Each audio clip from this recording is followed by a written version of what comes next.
क्या आपको पता है कि भारत में डायबिटीज के 700 से भी ज़्यादा मरीज हैं? ये डायबिटीज होने का मुख्य कारण हमारे शरीर में इंसुलिन के बैलेंस का बिगड़ जाना है और यह इंसुलिन बनाने का काम करता है हमारा ये पेनक्रियास यानी हमारा अग्नाशय। अब जब मैंने आपको बता दिया है कि अग्नाशय इंसुलिन बनाता है तो आपके मन में यह जिज्ञासा हो रही होगी कि ये हमारा अग्नाशय पेनक्रियास काम कैसे करता है और इसका काम केवल इंसुलिन बनाना ही है या कुछ और भी काम है। चलिए आज आपको इसके बारे में पूरी जानकारी देते हैं, लेकिन शुरू करने से पहले अगर आपको यह वीडियो पसंद आए तो एक लाइक जरूर कीजिए और यदि आप अपने इस चैनल पे नए हैं तो चैनल को सब्सक्राइब भी कर लीजिए ऐसे ही इंफॉर्मेटिव वीडियो पाने के लिए। पेनक्रियास एक पिंकिश ऑरेंज कलर का हमारे स्टमक के पीछे लगभग 15 सेंटीमीटर एक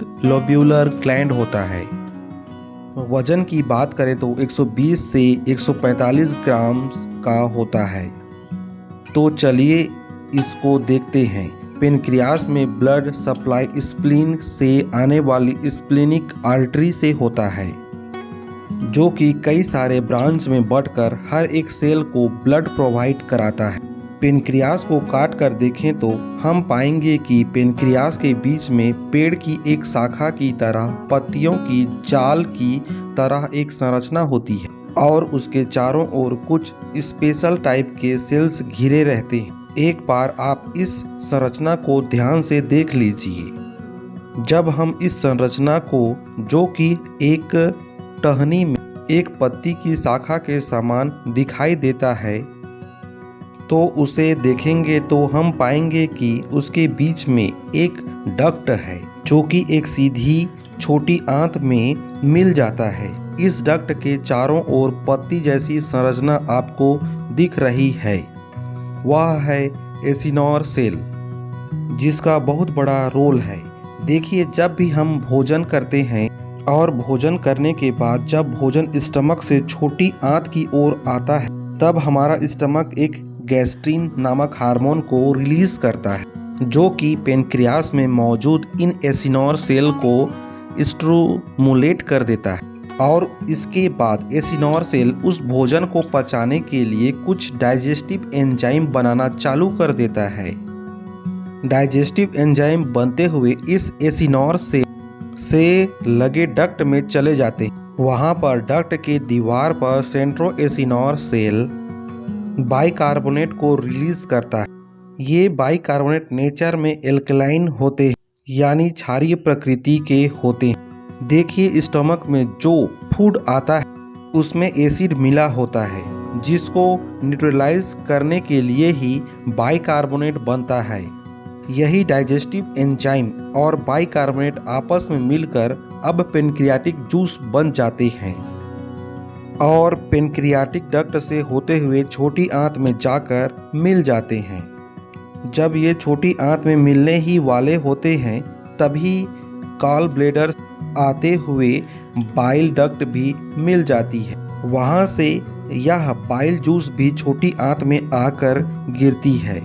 दोनों डक्ट जब आपस में मिल जाते हैं तो इसे कॉमन हेपेटोपेनक्रियाटिक डक्ट के नाम से जाना जाता है। अग्नाशय से निकलने वाली यह जूस जब हमारे छोटी आंत में यह फूड के साथ मिल जाती है तो यह कार्बोहाइड्रेट, प्रोटीन, लिपिड्स को तोड़ने का काम करती है और उसे हमारे शरीर में एब्जॉर्ब करने में हेल्प करता है।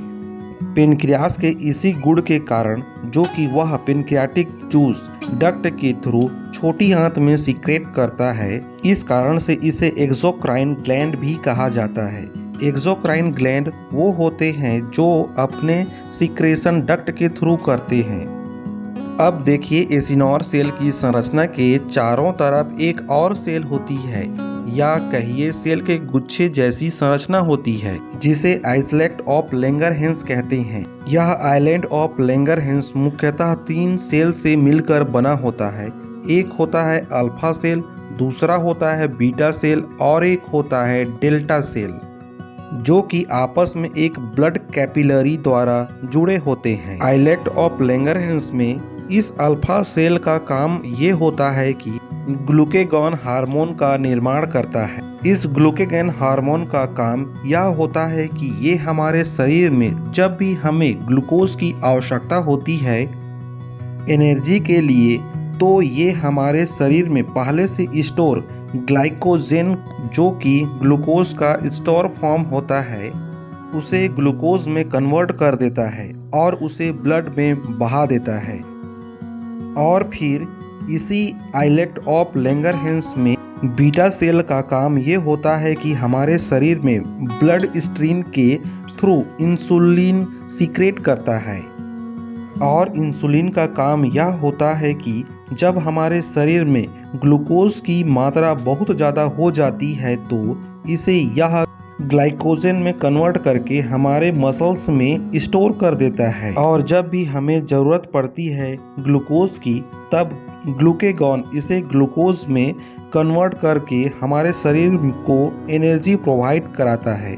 यानी ग्लूकेगॉन और इंसुलिन का काम बिल्कुल एक दूसरे के विपरीत है, यानी अपोजिट है। डायबिटीज में भी यही होता है। डायबिटीज में व्यक्ति का पेनक्रियास इंसुलिन बना नहीं पाता है, जिसके कारण से शरीर में ब्लड शुगर एक्यूमुलेट होने लगता है और यूरिन के थ्रू शरीर से ग्लूकोज बहुत ज़्यादा निकलने लगता है, जिससे शरीर कमजोर होने लगता है। यही आइलेट ऑफ लैंगरहैंस का तीसरा सेल सोमेटोस्टैटिन नामक हार्मोन को रिलीज करता है, जिसका काम अल्फा और बीटा सेल से इंसुलिन और ग्लूकेगॉन हार्मोन को इनहिबिट कराने में मदद करता है। देखिए, आइलेट ऑफ लैंगरहैंस से जो भी हार्मोन रिलीज होता है वो सीधे ब्लड के स्ट्रीम में सीक्रेट होते हैं, जिसके कारण से अग्नाशय को इंडोक्राइन ग्लैंड भी कहा जाता है। इंडोक्राइन ग्लैंड वो होते हैं जो अपने हार्मोन को सीधे ब्लड स्ट्रीम में सीक्रेट करता है। इस हिसाब से हम पेनक्रियास को इंडोक्राइन तथा एक्सोक्राइन ग्लैंड भी कहा जा सकता है। तो कुछ इस तरीके से काम करता है हमारा पेनक्रियास या फिर अग्नाशय। आपको यह वीडियो कैसे लगा हमें नीचे कमेंट में ज़रूर बताना और लाइक ज़रूर ही करना। और यदि आप इस चैनल पे नए हैं तो चैनल को सब्सक्राइब भी कर लीजिए। और ऐसे इन्फॉर्मेटिव वीडियो पाने के लिए वीडियो देखने के लिए आपका बहुत बहुत धन्यवाद। Thank you so much.